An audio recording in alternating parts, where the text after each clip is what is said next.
Čau, Servus. Živijo. Zdravo. Ja, zdaj bi pa mogli skupaj, ne? Gledate rdečo peso. Ok, oh god.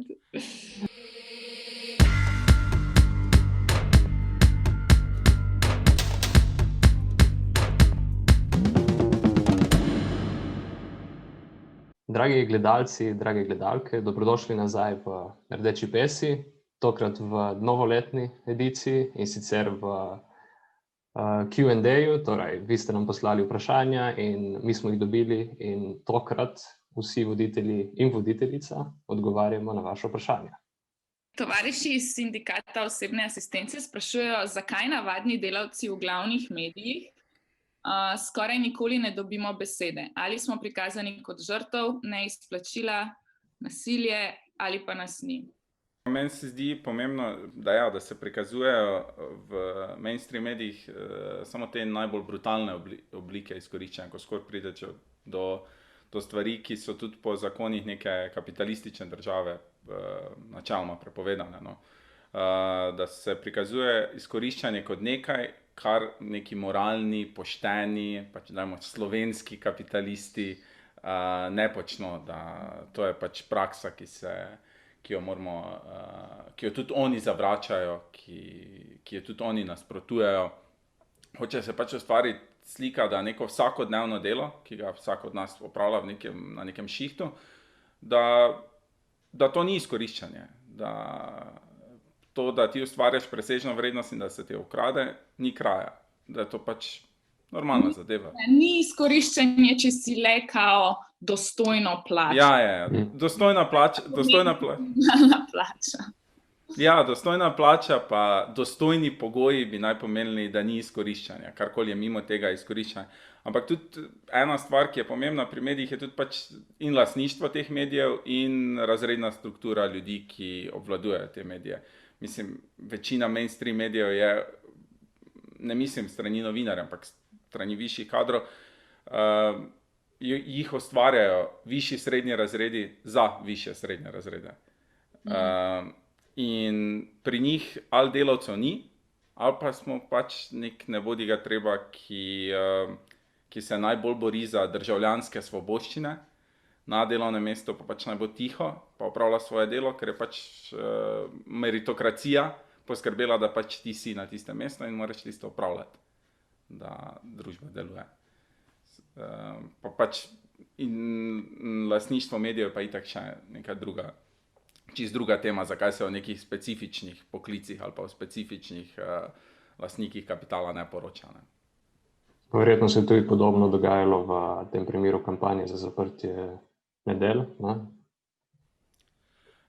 Ja, tu edino niso pač mogli na ta način čisto stopiti zaradi tega, ker je bila pač podpora javnosti pač tako visoka že na začetku pa stopnja organiziranosti. No. Sprašujejo nas, kaj menite, kakšno je ozadje korona hoaxa? Potem je pa še ozadje vprašanja. Mi menimo, da je brezpredmetno debatirati, a je laž ali ni. Vprašanje je le samo, zakaj in čemu. So to trgovinske vojne med ZDA in Kitajci? Je glavna tarča Evropa oziroma EU? Kdo jo je ustvaril, Kitajci ali Jenki ali mogoče Rusi? Hvala, keep up the good work. Hvala za spodbudne besede. Pandemije teh zoonotičnih virusov, torej virusov, ki grejo iz živali na ljudi, so v bistvu stalnica na teh mestih. Ne? Ta je pač slučajno taka, da je našla neko uspešno pot iz Wuhana do Bergama v Italiji in zdaj se tako kaže. Ni to noben hoax, to je običajno delovanje kapitalistične živinoreje. Mislim, meni je zanimivo pri teh teorijah zarote, če se pri zadnji točki tega ostavimo, na kak način pride potem do tega, da predvsem ti liberalni intelektualci začnejo braniti v smislu, da nasprotujejo teorijam zarote, začnejo slaviti in braniti Billa Gatesa, Sorosa, vse te ljudi in rečejo, ne, to so super ljudje, oni vam hočejo pomagati, ne bodo vas čipirali, ampak sej dejstvo je to, George Soros, Bill Gates, Jeff Bezos, oni ne rabijo nikogar čipirati, da nadzorujejo produkcijo, da nadzorujejo naša življenja. Ni to, njim to zagotavlja kapitalistični produkcijski sistem. Ne rabijo se oni ukvarjati s tem, da bojo sprožili virus in potem vse počipirali in potem bili deležni napadov, da hočejo na ta način nadzorovati svetovno prebivalstvo. Nič od tega njim ni treba. Pač ti teoretiki zarotni, hkrati ti liberalci, ki potem branijo te ljudi, so oboji koristni idioti za ravno te ljudi, ki jih eni branijo, drugi napadajo. In pa za pač celoten sistem, ki je njih proizvedel. In se mi zdi tudi zelo dobro na to upozoriti, da tako nekritično obravnavanje teorij zarot v smislu, to jih proizvajajo pač neumni ljudje, na internetu se širijo, to je zaradi tega, ker je preveč ljudi na Facebooku in piše bedarije. Mislim, tak način obravnavanja tega je pač zelo površinski, vulgarni in pač ne pripomore k ničemer. Gremo dalje? Ja, Mateja sprašuje, katere medije spremljate rdečepesniki oziroma so vam vzor?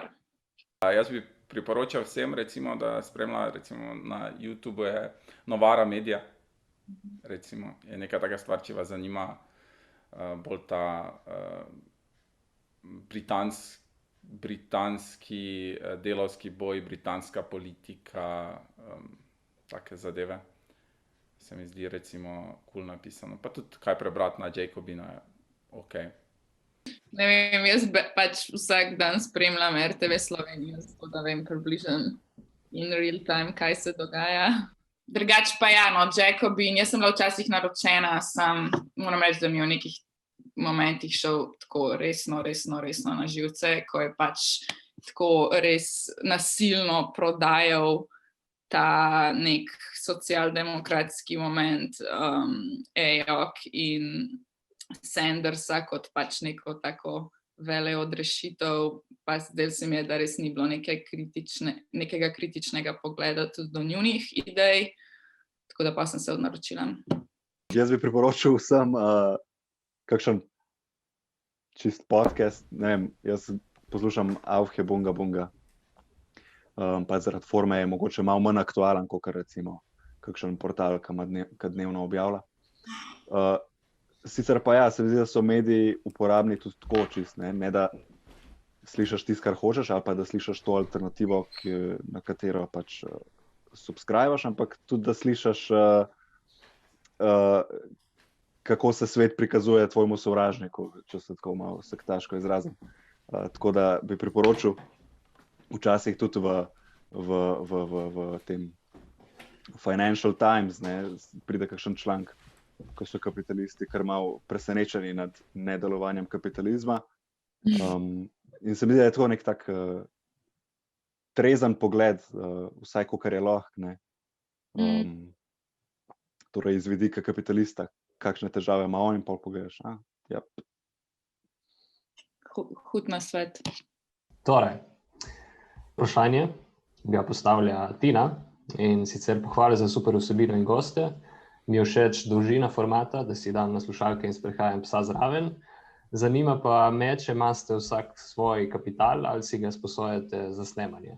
In komentar še full cute moraški prašički.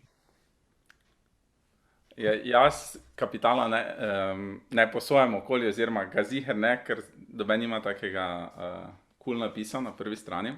Dobil sem ga za rojsten dan.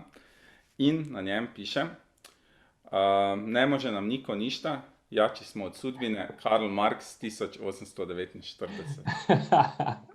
To je domislica še enega, ki ustvarja rdečo peso, pa ne bomo zdaj povedali koga.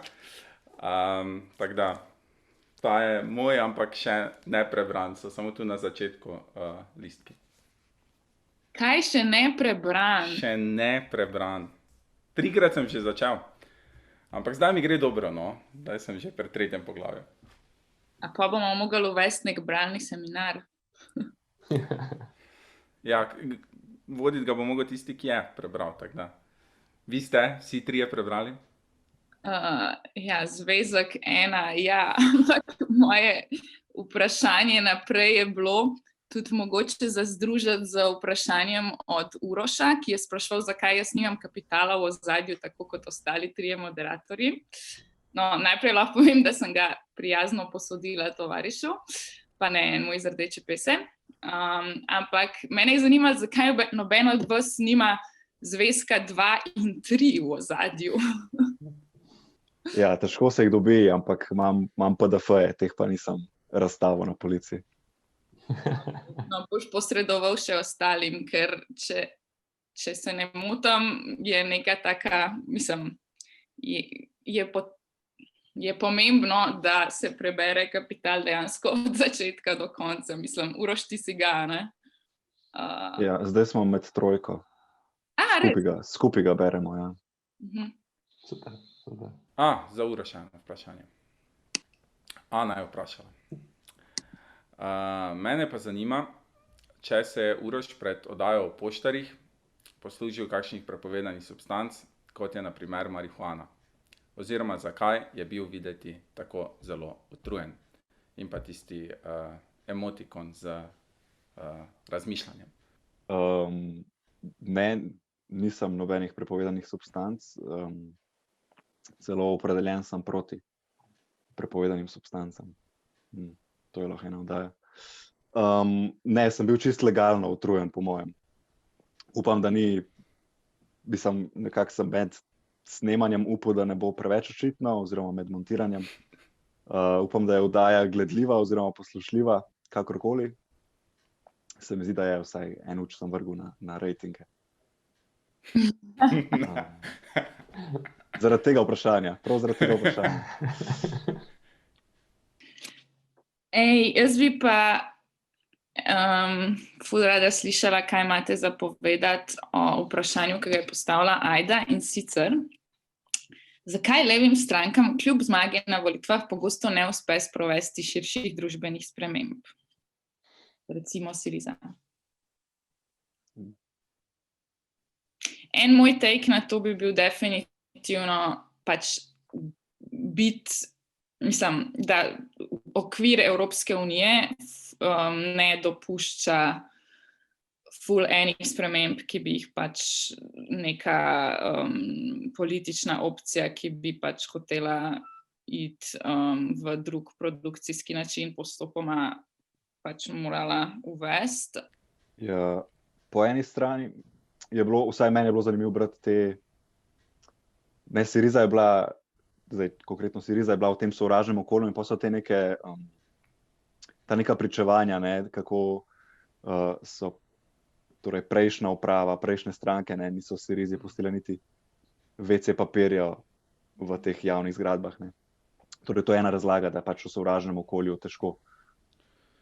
Ampak se mi zdi, da je mogoče bolj koristno spraševati, ne, glede na to, da imamo tudi druge primere, ne, tudi do neke mere naša levica, ne, je in prestopila prag in delno sodelovala, ne, s koalicijo. Na Iberskem polotoku imamo to. Torej, a je res samo vprašanje pravih ljudi na pravem mestu, ali je mogoče torej te okviri in EU in okviri parlamentarizma, a so te v bistvu omejujoči za te reforme, recimo, ki jih hočemo, ne? Oziroma te ukrepe. Ali tudi v bistvu pač ta neka moč dejansko v rokah pol teh ljudi na teh mestih, a ne? Kaj pa recimo pač situacija s trojko, ki je pač konstantno visela tako za vratom kot giljotina Syrizi. Se pravi, ja, pač ne vem, Evropska centralna banka, Evropska investicijska banka, pa pač vse te neke nedemokratično izvoljene inštitucije. Verjetno tu je smiselno načeti le vprašanje nekega boja med, proti kapitalu, ne mislim. Na zadnje interesi levih strank bi načeloma šle proti interesom kapitala, in če je kapital močnejši in če leve stranke nimajo res organizirane podpore strani delavstva, je težko doseči neke pomembne družbene spremembe na nek način. Jaz bi Ajdi pa vsem drugim, ki jih to zanima, je eno dobro predavanje, zdaj se ne bom spomnil naslova, ampak Leo Panič, ki je pred tednom umrl, je imel predavanje ravno o tem, kako socialdemokratske, socialistične sile, ko prevzamejo oblast v neki elektoralni demokraciji, v kapitalistični državi, s kakimi težavami se recimo soočajo. Pač ena izmed teh, se to je Uroš recimo na začetku izpostavil, je pač to, da so sistemi države narejeni ne zaradi ljudi, ki v teh sistemih delajo, ampak zaradi strukture so narejeni, da služijo nekim določenim interesom.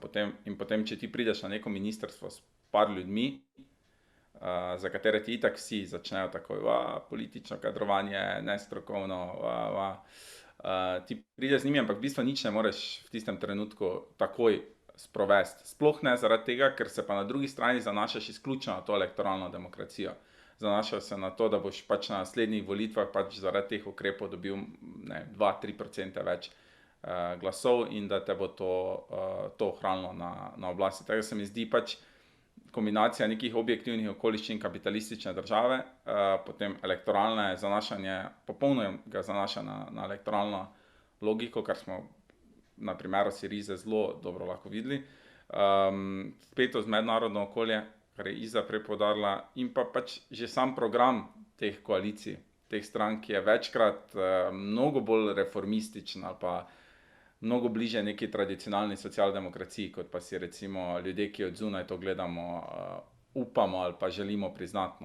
Tudi ko beremo programe laboristov iz 2015 pa iz 2017 volilne programe, pa jih primerjamo s programi, ki so jih imeli isti laboristi, ista socialdemokratska stranka tam na začetku 80-ih. Vidimo, koliko se, kljub temu, da smo vsi recimo bili ne navdušeni, vsaj veseli, recimo tiste zmage tam Jeremyja Corbyna, koliko se je to deradikaliziralo v času, recimo že zadnjih 40 let. Pač cela ta logika, da bo nekdo spremenil sistem na način, da bo zmagal na volitvah, prišel v institucije države in naslednji dan bo socializem. Mislim, je noro pričakovanje, ker večinoma se pač zgodi, da te institucije države in pa institucije kapitalistične države spremenijo tistega, ki jih je šel spreminjati, ki jih je šel reformirati. Njega reformirajo. Ok, a ste že kaj lačni? Smrt frajtonarcem. Zakaj smrt frajtonarcem? Ok, dober. Je kdo igral od vas, ko je bil majhen frajtonarca? Ne, jaz sem iz mesta. Ampak sem pa jo zdaj probala. Kosilo za družino in se en družinski član zdaj uči igrati harmoniko. Tako da je bilo kar zabavno. Kaj pa ti, Gregor? Nisem, nikoli nisem. Jaz sem tudi iz mesta, zdaj ne bom zanikal tu na programu, da Ruše niso mesto, ko sem bil mali, ampak nisem se nikoli učil. Moja največja glasbeni dosežek je bil, da sem pri ansambelski igri v 8. razredu, so mi pustili igrati palčke. Pa še to, ker sem se napačno vpisal na izbirni predmet, ampak... Dobar, pol ne bomo dali za konc oddaje Gregor, ki poje Silvestrski poljub. Ne, nekaj sem malo prehlajen sem zdaj. Dobar, smrt frajtonarcem sprašuje, na kakšen način imamo v bistvu najraje rdečo peso. Jaz lahko povem, ker to sploh še ni bilo nikoli objavljeno na našem kanalu, da ful priporočam sok rdeče pese, ki se ga zmeša v bistvu ful dobro, če ga zmeša z jabolčnim sokom. To je moj najljubši način za pit rdečo peso. Po moje, kakšna juha bi kar sedla, še posebej zdaj v teh časih. Ja, jaz sem za klasiko vloženo. Pa sok res priporočam. od teh bolj eksotičnih uporab rdeče pese pa bi priporočil, da probate v biskvit dati, ne, kot se korenčkov biskvit dela, lahko narediš tudi z rdečo peso. Jaz jem skoraj izključno vloženo rdečo peso. Bom se probal navaditi tudi na druge. Bi pa predlagal za tiste ljubitelje rdeče pese, da bi poskusili boršč, ki bi ga pripravil gost v naši zadnji oddaji, Matej Križanec. Recimo njega bi lahko izpostavili kot nekoga, ki bi lahko podal kak recept za rdečo peso. Tako da, če bo naslednjič, ko bo gost, kdorkoli ga bo gostil, eno vprašanje na zaključku za to. Ja, ali pa če naredimo special oddajo z kuharskim pridihom, kjer Matej skuha boršč. In odgovarja na vprašanja hkrati. Ja, to je ta format, točno. Okay.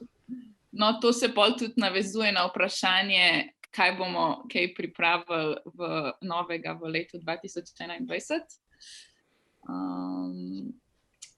Še kakšne druge ideje? Kaj pripravili od vsebin? Ja. Razen kuharske oddaje.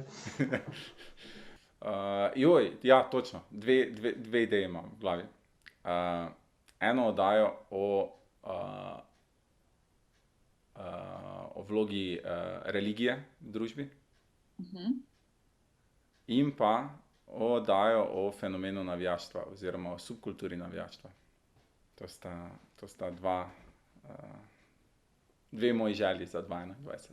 Torej, da bi obe ti vodil, ali da bi jih se producirali. Prve ne morem, ker nimam birme. Drugo lahko. Prvo bi rad poslušal, bi se rad naučil kaj o tem. Ja, ne vem, jaz bi ful vprašala kaj naše glodalce, o čem bi radi, da se razpravlja na rdeči pesi v 2021. Podam lahko v komentarje. Dobar, Gregor, dej še tole nam povej, to je vprašal Jan. Zakaj sindikati že leta izgubljajo na članstvu in moči, čemu gre to pripisati? Ker, ne vem, meni se zdi, ful mi je bilo hudo prejšnji teden, ko je bila v bistvu neka čisto nenapovedana stavka v Semiču pred tovarno od Iskre, ne? Drugače pa se mi zdi, da so tudi mogoče sindikati v zadnjem mesecu malo več migajo, ampak ja. Pa mislim najprej so neke objektivne okoliščine, pač prekariziran trg delovne sile, atomizirano delavstvo, ni več, ni več možnosti za neke take množične, takojšnje intervencije, potem prost pretok kapitala omejuje sindikalno dejavnost kot tako. Ampak potem pa so tudi stvari, ki jih sindikati pač počnejo narobe. Storitven model sindikalizma, ki je neverjetno razširjen, torej da se dojema člana ali pa članico kot nekoga, ki pride na sindikat po pravno pomoč pa po bolj poceni apartma, ne pa kot nekoga, ki je sindikat. To pa je zaradi mnogih razlogov. Prvič pač manjko kakršnega koli izobraževanja. Če pa je izobraževanje, pa to vezano samo na neke pogajalske taktike, na kak način sodelovati v socialnem dialogu, na kak način formalistično voditi sestanek. Manjka te politizacije, zelo se poudarja te nekateri sindikati zelo partikularne interese, ekonomizem, ne neki širši politični boj. Če ti ne vključiš ljudi ne samo v procese odločanja, ampak tudi v procese nastajanja nekega programa sindikata, v procese pisanja zahtev, v procese potem organiziranja nekih zadev, potem ne moreš pričakovati, da se bodo ti ljudje v zadnji instanci, ko boš ti rekel, ok, dajmo to ustaviti, res mobilizirali. Ampak bi pa pač izpostavil tudi pozitivne primere v Sloveniji, no. Sindikat osebne asistence, sindikat Lidl, delno tudi nekatere strukture v Svizu. Se mi zdi, da vseeno poskušajo z nekim drugim modelom sindikalizma, ki je bolj vključujoč, ki ne vidi socialnega dialoga kot zadnje točke svojega boja, ker to je tudi ena izmed teh stvari. No. Sindikati so organizacije, ki bi mogle voditi razredni boj na strani dela. No. Ne pa se podrejati nekih tripartitnih pogajanjih, kar je vedno stvar sindikata, da če si v teh tripartitnih pogajanjih v Sloveniji, si vedno tak, na eni strani so kapitalisti in država, na drugi strani pa si ti. Niso to enakovredna pogajanja. To so pač pogajanja 2 proti 1, ki je pač stisnen v kot. Tadej sprašuje, ali je v 21. stoletju sploh še smiselno govoriti o delavskem razredu. Ne vem, mislim, meni se zdi smiselno govoriti o delavskem razredu, zato ker se mi zdi, da v temelju je naša družba enaka, kot je bila pred 200 leti, v smislu, da pač kapital zaposluje delo in tako se producirajo stvari in storitve. In po drugi strani pa se mi ne zdi 21. stoletje nič kaj izjemno. Se mi zdi, da je absolutno število in relativno število delavcev je večje, mogoče je manjše relativno število delavcev v modrih kombinezonih, seveda. Je pa pač manufaktura pač večja, kot je bila. Vsako leto je večja, samo pač ni nam na očeh. Mislim, da je tu pač en del vprašanja še pač v samem pojmovnem smislu. Tadej sprašujejo pač o delavskem razredu kot takem. Ne. Sej delavski razred sam po sebi brez organizacij, brez tega, da se organizira, da ima nek program, ne obstaja. Ne. Pač obstajajo delovni ljudje. Ne. Ja, v tem smislu, ja, v bistvu pa pol mogoče ne moramo govoriti, dokler ni politično organiziran, kar bi lahko rekli, da smo v nekem obdobju politične dezorganizacije dela. Ja, saj to se, mislim, ful navezuje na tisto vprašanje o sindikatih kot nekih ključnih, eni izmed ključnih tvorcev pač delavskega razreda. No.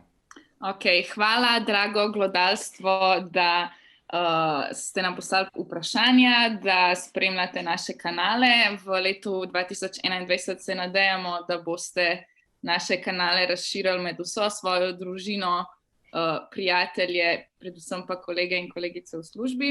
Če naj za zaključek parafraziramo misli Vladimirja Iliča Uljanova, ki je nekoč rekel: so desetletja, ko se ne zgodi nič, in so tedni, ko se zgodijo desetletja. Naj bo leto 2021 čim bolj polno s takšnimi tedni. Adijo. Do naslednjič.